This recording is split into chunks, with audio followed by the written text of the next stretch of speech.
Hi folks, this is Monte Taylor with episode 22, the most powerful way to harness your personal law of attraction. I began exploring Twitter about 2 years ago. After sending out, or I should say tweeting out, over 7,000 messages in 2 years, I've noticed that a handful of messages seem to create the most engagement, meaning retweets or favorites. Here's one tweet that is consistently in my top 10. Our attitudes, emotions, and thoughts express an energy, and it attracts or repels whether we recognize it or not. That's the tweet. And I've asked myself, what is it in that message that so many people seem to find intriguing? Well, let's back up a bit.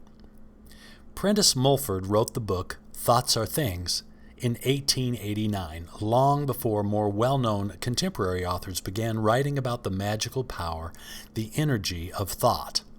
And long before the law of attraction became widely known, Mulford talked about the principle of what we talk about and think about is what we attract to ourselves.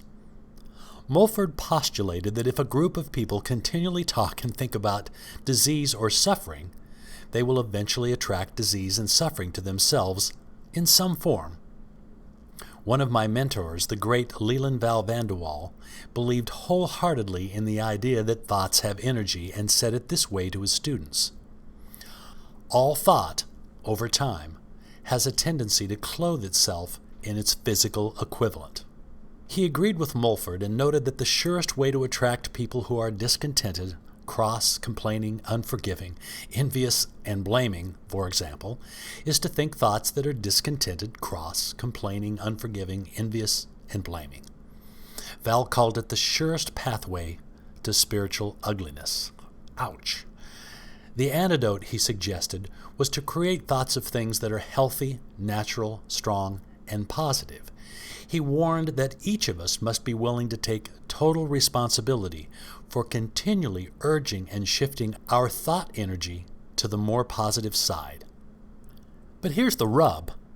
How do we learn to stay more and feel more and be more positive? I don't know about you, but I'm left unmoved by the recommendation, just think happy thoughts, Monty. It's a bit too generic for me. I need better, clearer, more helpful direction than just do it. Here's some good news. There is a technique, you might call it a skill, and it has a solid scientific basis. The benefits of practicing it have been verified by multiple scientific researchers in multiple clinical settings.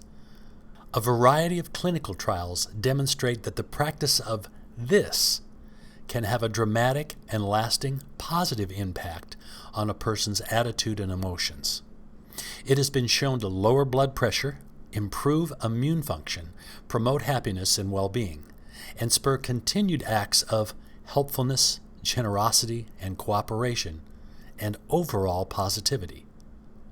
The people that practice it are more successful, more productive, and have less stress, and are very attractive to others. The health and mental benefits are tangible, and some scientists even say that they are measurable on a cellular level. This skill has the power to speak directly to the minds and hearts of others, and some scientists and researchers even suggest it could be called the first language of the heart. I'm not sure if you've guessed it, but this is it. The expression of gratitude. Simple gratitude, be grateful. The miracle of gratitude is that it almost immediately shifts your perception of the world you see and echoes back to you emotions of peace and joy and happiness. Now, complaining signals the universe you'd like another large helping of whatever it is you're complaining about, and the universe happily complies. Gratitude also tells the universe you'd enjoy another large helping of everything that you're grateful for. Same mechanism, different result. Now, if you're skeptical, fair enough. But consider engaging in these two activities for 10 days as a test, and just see how you feel afterward. Here they are.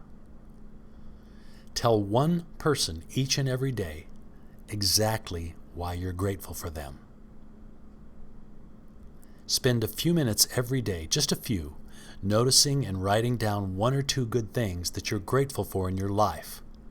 Who do you know that has made a big difference? Tell him or her. Who are you grateful for? Tell him or her.